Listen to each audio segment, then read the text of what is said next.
Hi friends, இன்றைக்கி என்ன vlog அப்படின்னா இது வந்து வாழைக்காய் சரி சிப்ஸு போட்டு பார்ப்போமே. இன்ன வரையும் பஜ்ஜி தான் போட்டிருக்கோம். சரி ஃபர்ஸ்ட் டைம் சிப்ஸு போட்டு பார்க்கலாமே அப்படின்னு சொல்லிட்டு சிப்ஸு செய்யலான்ட்டு வாழைக்காயை எடுத்து சீவ ஆரம்பிச்சிட்டோம். தோலெல்லாம் செதுக்கியாச்சு. தோலெல்லாம் கொஞ்சம் கொஞ்சமாக செதுக்குனாங்க. இது வந்து நான் பீலர் யூஸ் பண்ணல, அருவாமனையில் யூஸ் பண்ணியிருக்கோம். இது மாதிரி டைப் ஆஃப் அருவாமனை யார் யார் வீட்டில் இருக்குதுன்னு சொல்லுங்கள். எல்லார் வீட்லேயும் இருக்கும், இல்லைன்னு சொல்லலை. இந்த மாதிரி டைப் இது வந்து அந்த காலத்தில் எங்கள் மாமியார் கொடுத்தோம்னா அவங்க அம்மா வாங்கி கொடுத்த அருவாமனை. அதனால் இது மாதிரி டைப் யார் வீட்டில் இருக்குதுன்னு சொல்லிட்டு மறக்காமல் கமெண்ட் பண்ணுங்கள். அதுக்கப்புறம் இதெல்லாம் தோலெல்லாம் ஒன்று ஒன்றா எடுத்துகிட்டு இருந்தாங்க. எனக்கு இது மாதிரி அருவாமனையில் கட் பண்ண வரவே வராதுங்க. நமக்கு நாங்கள் அந்த கட்டிங் போர்டு வச்சுட்டு நாங்கள் அதில் தான் கட் பண்ணுவோம் வெஜிடபிள்ஸ்லாம். இது வந்து எனக்கு வரவே வராது. அதனால் இது எங்கள் மாமியார் நான் கட் பண்ணி தரேன் கூட அப்படின்னு சொல்லிட்டு கட் பண்ணிகிட்டு இருந்தாங்க. நான் வந்து அதில் வந்து சீவினேன் ஒன்றா நம்ம கட் பண்ணுவோம் பாருங்கள். பஜ்ஜி சீவுறதுலேயே நான் வந்து ட்ரை பண்ணி பார்த்தேன், நல்லா தான் வந்துச்சு. நீங்களும் உங்கள் வீட்டில் வாழைக்காய் சீவுறது இல்லை, வாழைக்காய் சீவுறது அதில் கூட நம்ம ட்ரை பண்ணலாம். பஜ்ஜி சீவுவோம்ல அதில். அதுக்கப்புறம் இது மாதிரி கேரட் பீட்ரூட் துருவுறது அதுலேயே ஒரு லேயர் கொடுத்துருப்பாங்க, அதை நாங்கள் யூஸ் பண்ணிக்கிட்டோம். அவ்வளோ நல்லா தான் வந்துச்சு, நல்லா சர்க்கிளாக நல்லா அழகாக வந்துச்சு. நான் உட்காந்து தோல்லாம் செதுக்கி கொடுத்துருந்தாங்களா. உப்பு மஞ்சத்தூள் போட்டு ஒரு பவுலில் எடுத்து வச்சாச்சு. அது வந்து ஏன் அப்படின்னா கலர் சேஞ்ச் ஆகாது இருக்கும். அதுக்காக இதை வந்து நம்ம வந்து நல்லா கழுவி வாஷ் பண்ணி வச்சாச்சு. கொஞ்சம் கொஞ்சமாக தோலெல்லாம் செதுக்கிட்டு இதை வந்து நான் வந்து சீவிட்டு இருந்தேன்.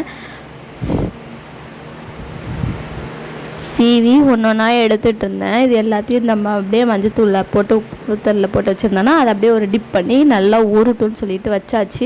அதுக்கப்புறம் கொஞ்சம் நேரம் கழித்து அது அந்த கலர் சேஞ்ச் ஆகாமல் இருக்கும் இல்லையா, அதனால் எடுத்து வெளியில் கொஞ்சம் வச்சு கொஞ்சம் காய வச்சு அதுக்கப்புறம் எண்ணெயில் போட்டு எடுக்கணும். ஃபர்ஸ்ட் வந்து நான் என்ன பண்ணேன் அப்படின்னா, சரி அப்படியே ட்ரை பண்ணுவேன்ட்டு தண்ணியிலேருந்து அப்படியே டிப் பண்ணி எண்ணெய் ஒரு சைடு காஞ்சிருச்சு.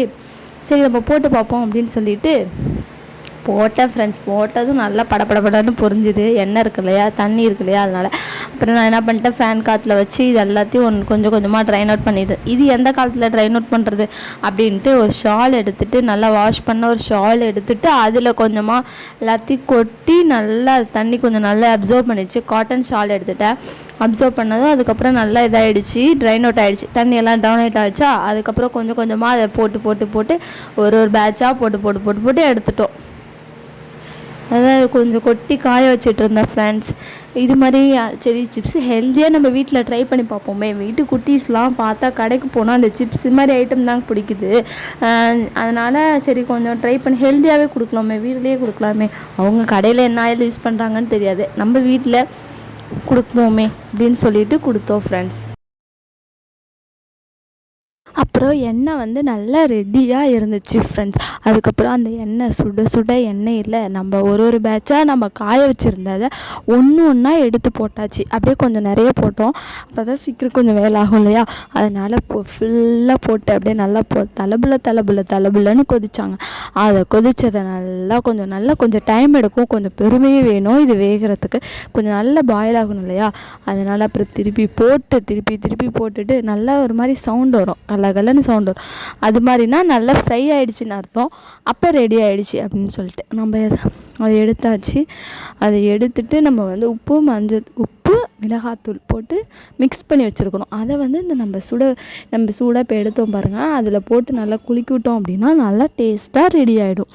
தேங்க்யூ ஃபார் வாட்சிங். இது மாதிரி இன்னும் இன்ட்ரெஸ்டிங்கான வீடியோ வேணும் அப்படின்னா என்னோடய சேனலை சப்ஸ்கிரைப் பண்ணுங்கள். இன்னும் எது மாதிரி வேணும்னு சொல்லிவிட்டு மறக்காமல் கமெண்ட் பண்ணுங்கள். நான் கண்டிப்பாக வீடியோவில் அப்லோட் பண்ணுறேன். தேங்க்யூ ஃபார் வாட்சிங். Please support my channel. ஏதாவது மிஸ்டேக் இருந்துச்சு அப்படின்னா அதையும் கமெண்ட்டில் சொல்லுங்கள், நான் வந்து அதை ரெகுலேட் பண்ணுறேன். ஓகே, தேங்க்யூ ஃபார் வாட்சிங். Thank you guys.